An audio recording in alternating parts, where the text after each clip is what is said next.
No one likes washing up, do they? I didn't for most of my life.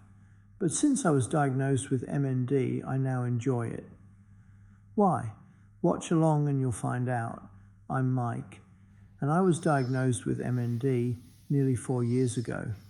It started with a loss of balance, and over the past 3 years, the loss of most of my speech. You're listening to an AI clone of my voice, just like I used to sound. I spent all of my life thinking of washing up as one of those trivial chores that are necessary. But now I have a diagnosis of MND, that view has changed. You see, when you are diagnosed with MND, the first and hardest step is acceptance. Your life will change, and there will be an increasing number of things you can't do as the disease progresses. I can still get myself up in the morning, but it takes around 2 hours from waking before I'm downstairs for breakfast, and sometimes longer. And once I've finished my breakfast, it's washing up time. Now there's not much to wash up at this time of day. I can still stand, but as I can't balance, I have to lean against the sink. And then the joy begins.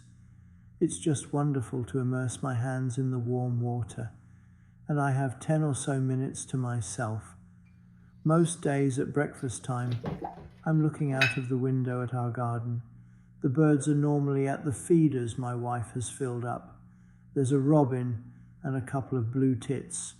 They're pecking food out, so a couple of doves are on the ground, eating the seed falling to the ground.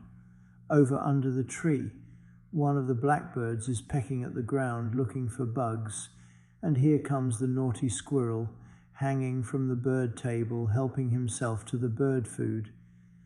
Even though it's winter, the garden is looking good. My wife deserves all the credit for that. I used to be able to help with the garden, cutting the grass, pruning the trees and trimming the hedges, but those days have long gone, and that's why washing up the breakfast things is so important to me. It's something I can still do. I'm helping by doing one of the jobs instead of my wife. It gives me a few minutes of peace doing something I've always done and can still do. And I can take pleasure in looking out of the window and enjoy watching the birds and the naughty squirrel. For a few moments, I forget I have MND. Maybe the next time you are doing something routine, spare a thought for those of us who enjoy doing something, however small, that we can still do. Thank you.